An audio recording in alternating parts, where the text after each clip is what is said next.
మిత్రమా, మనిషిగా పుట్టడం, చనిపోవడం మన చేతుల్లో లేదు. బ్రతికినన్న రోజులు ఎలా బ్రతకాలనేది మాత్రమే మన చేతుల్లో ఉంటుంది మిత్రమా. ఒక మనిషి ఎలా బ్రతకాలంటే, రేపు మనం పోయాక నలుగురు దృష్టిలో మంచి వ్యక్తిగా మిగిలిపోవాలి. పోయాక నలుగురు వచ్చి పిడికెడు మట్టి వేసేలా బ్రతకాలి మిత్రమా. కానీ బ్రతికినన్ని రోజులు నువ్వు మట్టి కొట్టుకుపోతావురా అని నలుగురితో తిట్టించుకుంటూ మాత్రం అస్సలు బ్రతకొద్దు మిత్రమా. మన చుట్టూ జనాలు ఎలా ఉన్నారంటే, చనిపోతే పాపం పోయాడు అంటారు, అదే బ్రతికి ఉంటే ఇంకా పోలేదా అంటాము. రేపనే దాన్ని చూస్తామో లేదో తెలియని మన బ్రతుకులకు పగలు, కక్షలు, పంతాలు ఎందుకు మిత్రమా? ఎవరు ఉండి తినేది లేదో, పోయి సాధించేది లేదో. ఉన్నంతకాలం అందరితో కలిసి సంతోషంగా జీవిద్దాం. జీవితంలో మనం చేయలేని రోజులు రెండే రెండు. ఒకటి నిన్నటి రోజు, మరొకటి రేపటి రోజు మిత్రమా. ఏం చేయాలన్నా సరే మిగిలింది ఈ రోజే కాబట్టి నవ్వండి, నవ్వించండి, ప్రేమను పంచండి, అనుభూతిని ఆస్వాదించండి. ముఖ్యంగా నవ్వుతూ జీవించండి మిత్రమా. ఒక్క విషయం గుర్తుంచుకో మిత్రమా, ఈ ప్రపంచంలో ఎంతో తెలివైన ప్రాణి మనిషి. కానీ మనిషి కుక్క నుంచి కొన్ని లక్షణాలు గమనిస్తే జీవితం సాఫీగా సాగిపోతుంది. అవేంటంటే, ఒకటి సంతృప్తి. కుక్క తనకు తినడానికి ఏమి దొరికినా సరే దానితోనే సంతృప్తి చెందుతుంది.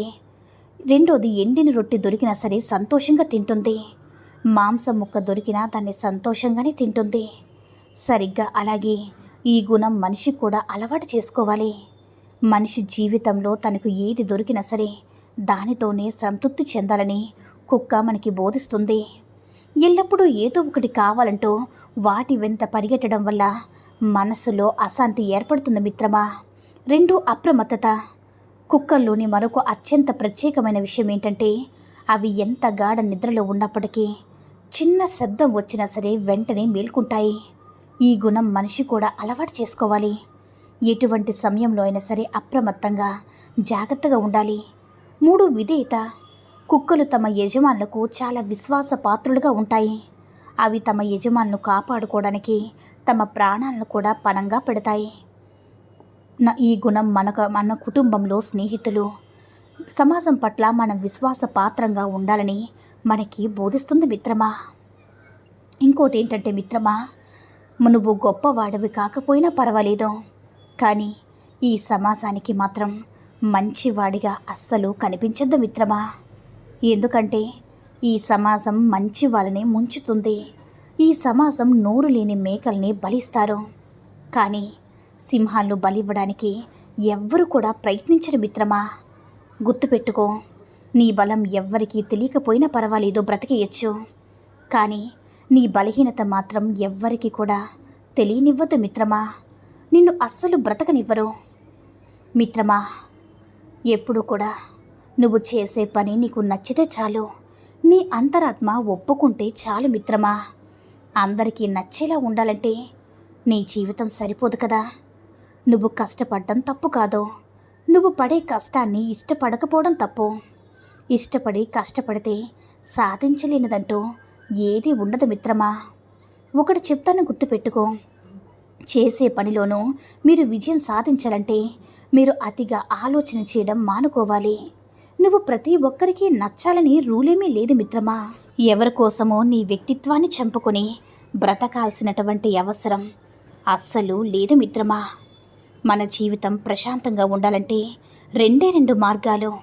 ఒకటి, మన సమస్యలను ఇతరులకి చెప్పకూడదు. రెండు, ఇతరుల సమస్యల్లో మనం వేలు పెట్టకూడదు. ఇంకొక విషయం చెప్పన మిత్రమా, గుర్తుపెట్టుకో, మీరు దురదృష్టాన్ని చూసి అస్సలు బాధపడకండి, అదృష్టం మీద ఆశపడకండి. మీ కష్టాన్ని మీరు నమ్ముకొని ముందుకు వెళ్ళండి. అన్నీ మీ వెనకే వస్తాయి. నుదుటి రాతలు, చేతి గీతలంటూ కూర్చుంటే కుదరదు మిత్రమా. ఏదైనా నువ్వు కష్టపడితేనే, అది ఆస్తి అయినా, ఉద్యోగమైనా, ఫాలోయింగ్ అయినా, పాపులారిటీ అయినా, నీ యొక్క కష్టాలు నీకు ఎలా బ్రతకాలో నేర్పిస్తాయి మిత్రమా. ఎవరిని నమ్మాలో ఎవరిని నమ్మకూడదో అర్థమయ్యేలా చేస్తాయి. అందుకే కష్టాలు వచ్చినప్పుడు నేర్చుకోవడానికి ప్రయత్నించండి, కానీ పారిపోవడానికి అస్సలు ప్రయత్నించద్దు మిత్రమా. నీతో అవసరం లేనప్పుడు నువ్వు వాళ్ళకి ఉపయోగపడవు అని తెలిసినప్పుడు ఒట్టిపోయిన ఆవును కసాయవాడికి అమ్మినట్లుగా నీ చుట్టూ తిరిగే జనం నిన్ను వాళ్ళ లెక్కల నుంచి తీసి పడేస్తారు మిత్రమా. నువ్వు ఈ రోజున ఎలా ఉన్నావన్న అంచనా మీదే నీతో స్నేహం చేస్తారో. నీ దగ్గర డబ్బు ఉండాలి మిత్రమా, లేదా నీకు సమాజంలో పలుకుబడైనా సరే ఉండాలి. అవి రెండూ లేనప్పుడు నువ్వంటే కనీసం మీ ఇంట్లో వాళ్ళకు కూడా లెక్క ఉండదు మిత్రమా. అందుకే మిత్రమా, బాగా బ్రతకకపోయినా పర్వాలేదు, కానీ నువ్వంటే లెక్కలేని వాళ్ళ చుట్టూ మాత్రం అస్సలు తిరగద్దు. వాళ్ళు నిన్ను ఎప్పుడో ఒకప్పుడు ఒంటరిని చేసి వెళ్ళిపోతారని గుర్తుపెట్టుకో మిత్రమా. ఒక్క విషయాన్ని గుర్తుంచుకో మిత్రమా, ఒక మగాడు చెప్పినట్టు ఆడది చేయలేదంటే నాపై నీకు ప్రేమ లేదు, టైంపాస్ మాటలు చెప్తున్నావు అని అంటాడు. ఒకవేళ చెప్పినట్టు అన్నీ అతను చేసి సుఖపెడితే బజారు దానాన్ని ఆమెపై ముద్ర వేస్తాడు. ఇదేం విచిత్రమో కదా మిత్రమా. ఈ సూక్తుల్లో ఏ సూక్తి నచ్చిందో కామెంట్ చేయండి. వీడియో నచ్చినట్లయితే లైక్ చేసి షేర్ చేసి మరిన్ని వీడియోస్ కోసం మన ఛానల్ని సబ్స్క్రైబ్ చేసుకుని మాకు మరింతగా సపోర్ట్ చేయండి. ధన్యవాదములు.